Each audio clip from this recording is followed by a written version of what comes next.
Steelers Nation, what happened in Cleveland is going to be the talk of the town. The team took to the field facing extreme conditions and unexpected challenges, involving names like Russell Wilson and Justin Fields. But what really happened left fans in doubt about the team's future, especially with what Wilson said after the game ended. And there's more. A decision by the coaching staff is dividing opinions and could change the course of the season. Leave a like and let's watch the video. Man, the Steelers just couldn't catch a break on Thursday night in Cleveland. What started as a frosty showdown in blizzard-like conditions turned into an uphill slog that ended with Pittsburgh's 5-game winning streak in the rearview. By halftime, they'd managed only 3 measly points, and the offense looked completely out of sync. Sure, they found some life in the fourth quarter, but it was too little, too late. Cleveland stole the show with a game-winning drive in the final minute, punching it in to seal a 5-point victory. Mike Tomlin wasn't exactly chipper about the whole thing afterward. He made it clear he's not here for these slow starts.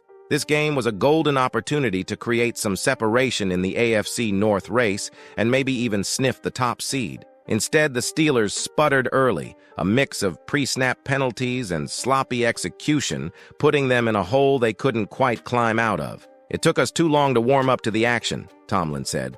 "We fought, but it wasn't enough. And it's not like they didn't have their chances." Late in the fourth, Russell Wilson hit Calvin Austin for a 23-yard TD, giving Pittsburgh a 19-18 edge. Then Dante Jackson came up huge with a pick, putting the ball back in their hands with just over 4 minutes to play. But instead of icing the game, they stalled out with a 3-and-out. A brutal 15-yard punt from Corliss Waitman set up the Browns for their final dagger. It wasn't all bad luck, but the Steelers definitely had the deck stacked against them. Road game, brutal weather, short week after a war with the Ravens. Combine that with a Cleveland defense headlined by Myles Garrett playing out of his mind, and it's no wonder the Steelers struggled to find the end zone. In fact, until that fourth quarter touchdown, they'd gone 7 straight quarters without crossing the goal line. The Browns didn't let up either. Their defense clamped down in key moments, bottling up Justin Fields in the change-up package Pittsburgh rolled out and shutting them down on 3rd and 4th downs 9 times combined. Looking ahead,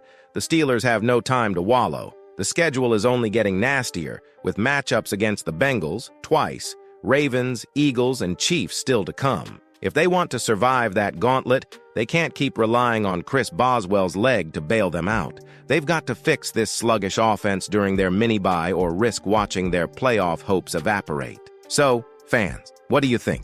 Was the defeat more the fault of the attack or the extreme conditions? Comment. Now, get ready, because the next question could shake up the team's prospects even more. The Steelers couldn't quite shake their road woes in Cleveland, falling 24-19 on Thursday night, despite some late-game fireworks. That 12-point comeback in the fourth quarter, it gave fans a glimmer of hope, but it wasn't enough to escape with a win. The loss snapped Pittsburgh's 5-game win streak, and while their season has been solid, this one stings for a team that's been itching to separate itself in a competitive AFC North. Once again, the offense stumbled out of the gate, putting up just 3 points before halftime and staying out of the end zone until the final quarter. Part of the game plan included mixing in Justin Fields, who made sporadic appearances in place of Russell Wilson. While Fields brought some juice to the offense, his 30-yard run sparked the Steelers' first touchdown drive. This 2-quarterback system raised more questions than answers, especially when it comes to Wilson's rhythm. After the game, Wilson was asked point-blank if Fields' substitutions threw him off. He dodged the question like Myles Garrett barreling through the line. "I don't know when it's going to happen," Wilson admitted. "We've got different tags and everything else. But whenever it does, I just want us to win. That's all I care about. When Justin gets in, I'm rooting for him. When I go back in, it's vice versa."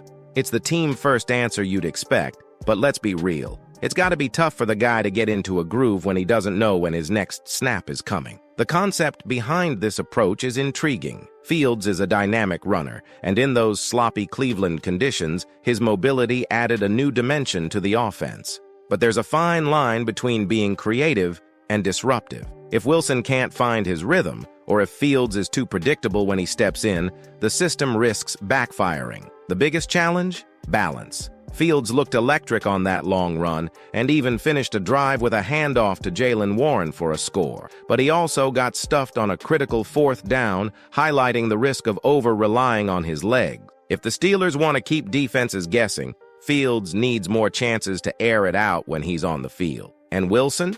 He's got to be allowed to fully settle in before being rotated out. There's definitely potential here. The Steelers' coaching staff just needs to refine how they deploy Fields without disrupting Wilson's flow as the primary quarterback. If they can strike that balance, this 2 QB wrinkle might become a weapon instead of a liability. Look, Steelers Nation, something needs to change fast. The game-changing decisions are hurting the offense's rhythm, and the defense isn't going to hold it together on its own. It's time to reevaluate these strategies. Subscribe to the channel to follow the next moves and stay in the know.